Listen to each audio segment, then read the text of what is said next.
So, Hi, Belal. Just right here. Just a quick question. Is your shirt a reference to the fight of Leon against Kamaru? It's written bully because you let him bully him? I don't know. it wasn't, but now it is, Okay. right? Yeah, my nickname's Bully B. I do see myself as a bully. I bully all these guys in the cage, so we're going to keep doing it. And more seriously, have you something in mind for Saturday nights? Like a clear way to win? Like something precise? Yeah, I'm going to knock him out. I'm going to go in there. I'm going to show that I'm the best boxer in the welterweight division. I'm the best fighter in the welterweight division, and I'm going to show my dominance again. You think your boxing is underrated today? 100%. I think everything about me is underrated. People go in there and they assume stuff, but when they get into the cage with me, then they realize what it is. They realize what these hands do. They realize what this pressure does, and it breaks everybody. Thank you very much, Belal. Well, over here, other side, right here. You know, I'm just curious, how's camp been for this one? Because this is your first, fight week as reigning champion. Charles Radke, he was in here, and you were peaking at the same time with him. Juliana's got her fight. Yair had his fight last month, and he's just saying, seeing all these high-level fighters like in the gym at the same time is just kind of extra motivation for him to keep up. So I guess, was it like for you to just be, reigning champion here for your first fight week as reigning champion? I mean, I didn't look at it as like I'm the reigning champion. I looked at it as, bro, your next fight is your toughest fight. It's your hardest fight. But like you said, our team, we're like a small family. So when one of us win, we all win. And we're riding high right now. We had a huge win with Ignacio Balmundez, then Yair, and then being in the camp with my brother Charlie. We're all pushing each other. We all want to see each other grow, want to see each other get better. And that's what I love about our team. Like, there's no egos. There's nothing there. Like, we all want to see each other succeed. They're all here with me now. That energy is just different. It feels good. And my mentality is I got to work harder than the last fight. This version I am today is better than the version I was yesterday. The version I'm going to be tomorrow is going to be better than the version I am today. It's just about keep growing and keep getting better.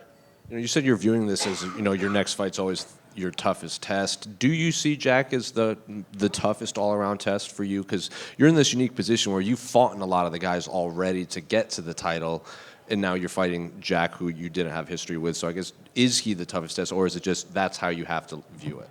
No, you have to look at it like that, right? I never look past anybody. I never, underestimate anybody. So your next fight is always your toughest fight. I'm fighting the best boxer in the UFC. I'm fighting the best wrestler. I'm fighting the best grappler. So I got to train like I'm fighting all those guys. I got to train like I'm fighting RoboCop.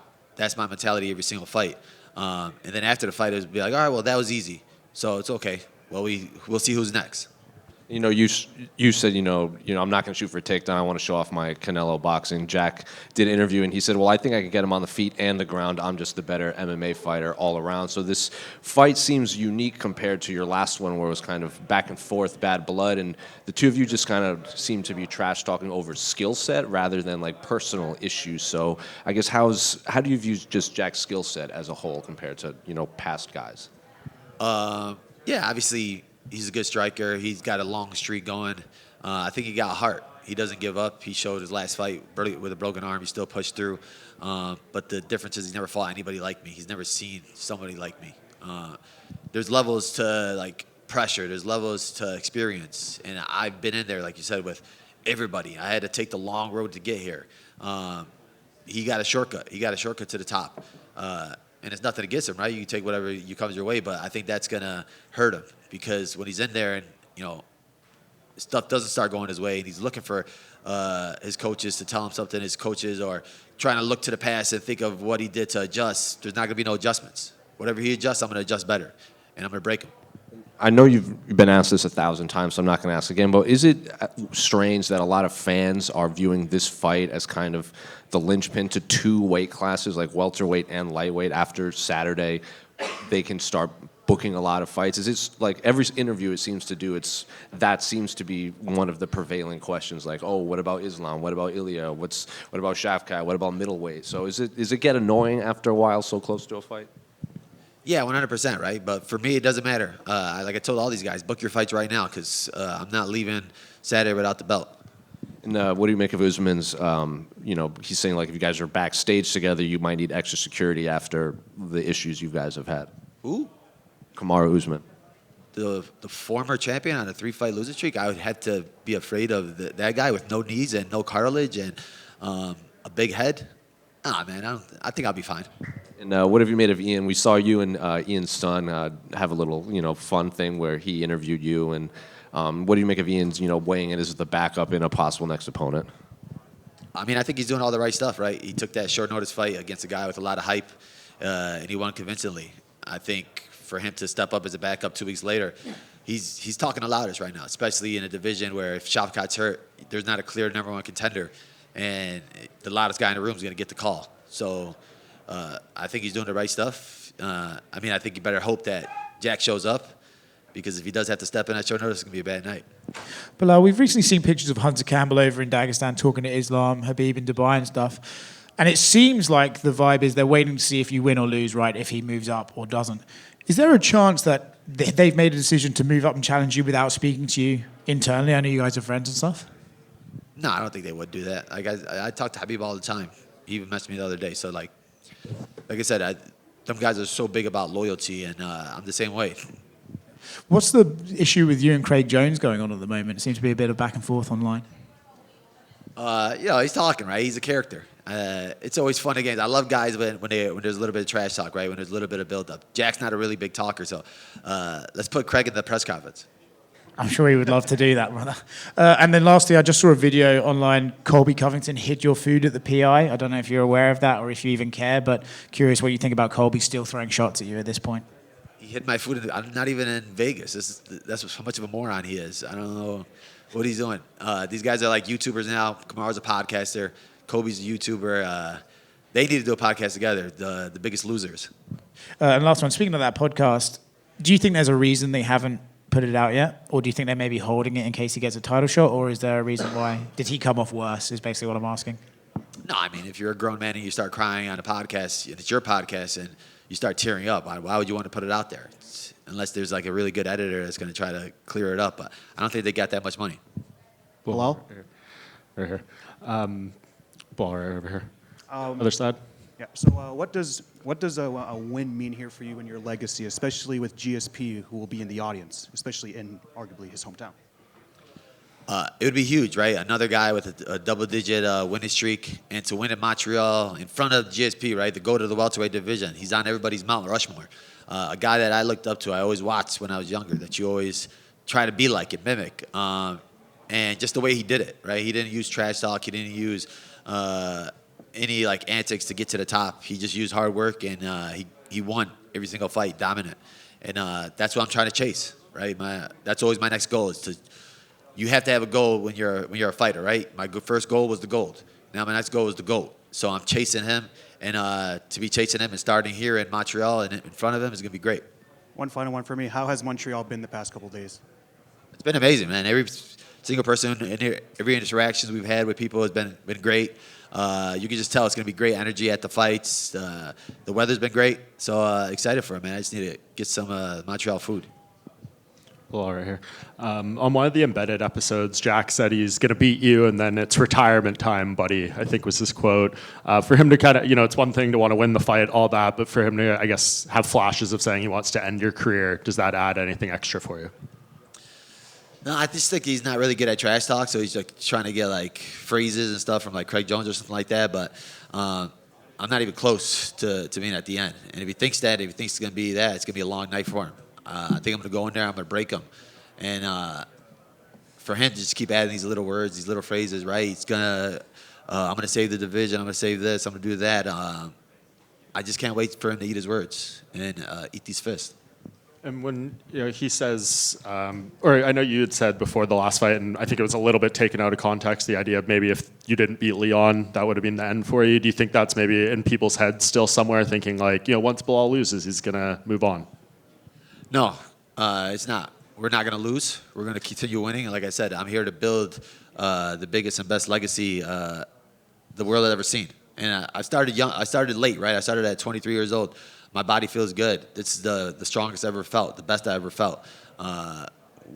We still got 10 more years in us. So when Jack gets to, 38, then maybe I'll give him another rematch. And I know it had taken you a while to get to the spot, and I'm sure you probably wish this was your second or third title defense before the injury happened. So, like, when you get through this fight the way you want to, are you wanting to make a quick turnaround and maybe defend the belt again 1 or 2 times this year? Yeah, 100%. Like, I love to stay active. I love to push it. And like I said, we're a small team. So right after this fight, we're back in the camp. Nacho's fighting Fiziev. So I got to get back to work. So I got to make quick, light work of Jack and come out uninjured and then start throwing kicks at Nacho. What have you heard about where Shavkat is at right now? Because we haven't heard too much about his health. He's not, I don't think, going to be here this week. Do you feel like he's going to be healthy enough to fight on your timeline after this? Or are you maybe going to look at Brady or Buckley if he wins or one of those guys? Yeah, no, I mean, I haven't heard anything. I haven't been looking for anything. I just been like fully concentrated. My target's on Jack. After I beat Jack, finish Jack, then I can start looking at these next guys. But my mindset, we're locked in right now. Belal, right here. Right here, brother. One here, yeah. International audience. I know you mentioned them yesterday, but for the international audience, usually a rock star, when they get on stage, they get to introduce their crew. Could you tell us, because they've been with you forever, what these gentlemen do for you and who they are? Oh, I appreciate you, brother. Yeah, obviously head coach, that's the man at the helm, Mike Valle. I think the best coach in the world that doesn't get the credit that he deserves. He got 2 world champions, and we're just a small gym in Chicago. We're the only gym in the world with 2 world champions. That's my brother right there, Louis Taylor. Been with me since the beginning, since high school. I wouldn't be a fighter if I never met him, didn't get with him, and we've been on this journey together from the start. So that's to win the belt with him and to see him win his belt at PFL and come here and watch me win my belt should be in a Netflix series. And obviously my brother Nacho, my main man, my main sparring partner, my main training partner, my brother. I'll do anything for him. And literally I get better and I get hungrier every single day, every time I train with him. Yeah, Belal, just one. Where do you rate your ability to kind of talk trash and get under people's skin, right? Because initially, we saw Leon Edwards kind of playing it off. He said, "Oh, it's just Belal, isn't it?" And then we saw what happened. And then recently in his last fight, you got Sean Brady in the post fight giving you a shout out, being like, "What up, Belal? We got Leon out of there. Like, thanks for getting under his skin and not even being here," type thing. So where do you rate your ability right now? I'm the best, man. None of these guys can compete with me in the trash talk. That's what I want. I need a worthy adversary, somebody that's going to try to build it up and talk.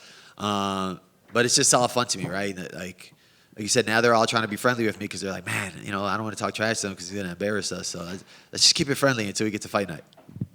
Blow right here. You talked about taking the long road to get here. You've also in the past talked about, the journey is not complete until you're considered the best welterweight to ever do that. So what does that look like to you? Is it chasing GSP's records? Is it quality of competition? Like, how do you measure what's going to make you the best welterweight? I think quality of competition, right? When you look at the guys I have in my resume, they're some of the best to ever do it. So now these young up-and-comers that have these long streaks, so I end some of these streaks. I take some of their O's. And I think it's just inevitably going to happen where they're going to talk about it, right? Where GSP is like 10 in a row or title defenses in a row. We're chasing that. We could reach that, but I think I'll be good enough with my resume where you'll be like, he's right next to him. He's competing with him. Like, they were always talking about Kamaru and him. There's not going to be no talk after I'm done. It's just going to be me and GSP. That's it. There's going to be nobody else in the conversation. And just one more. I mean, there are fighters who will say that you're not the champion until you defend the title. So do you have that mindset, or do you not pay attention to that? No, I'm the champion. I won it. I earned it. But for me, it's we're not defending the belt. We're fighting for the belt again. That's always my mindset. I'm not coming in here, as the guy that's being hunted. I'm the hunter. I want Jack's record. I want Jack's streak. I want Jack's soul. Thank you. Belal, right here, over here. In your career, obviously, as has been said many times today, you've taken the long road to get to the top of the mountain. Is there any particular moment that you can pinpoint in your rise up to become champion where, something changed and you got yourself to an elite level status? Yeah, I think after beating Wonder Boy, he was one of the guys that, you always watch. He fought for the title twice, and I was so nervous to fight him. And I've seen a couple of camps with like Anthony Pettis and Woodley in there, and it was like they're like, man, he's nothing like these guys. He's nothing like this. So going in there and dominating him like that like showed me that I belong with the elite, and I'm good enough to be the champion. Obviously, Ian Gary is the stand-in opponent if anything happens. You've kind of somewhat poured cold water over him being the next challenger. Normally, when we do see someone coming in as a backup fighter, they do get the next shot. How do you feel about that whole situation? No, I didn't pour cold water over. I said he's the one talking the loudest, right? I think when you're looking at the guys in the division, he had a big win over Pratis. Brady had a big win for Leon. Shavkat has a win over Ian. And then you got Kamaru and Buckley about to fight right now. So there's a lot of movement that's going to be happening. And like you said, Ian's waiting up as a backup. He stepped up on short notice. So, I mean, if the UFC calls, we're answering no matter what, who it is. Thank you. Well, just one more. I know you made the Canelo hands quote a couple months ago before he had just fought this last weekend, and obviously there was a very low output from him. Are you still promising the Canelo hands, or do you want to amend the quote a little bit now? Well, it wasn't his fault. It was his opponent's fault. He was just moving. He was trying to survive, right? And it's hard to do like that. Jack's not going to do that. I think Jack's going to step in front. And when he stands there in front, he's going to get hurt. Just curious, who do you have in the Usman and Buckley fight? Usman and Buckley? I got Buckley. I think Buckley's riding high right now. He has a long streak. Usman's been out for 2 years. And when you're out for 2 years, it's hard to come back.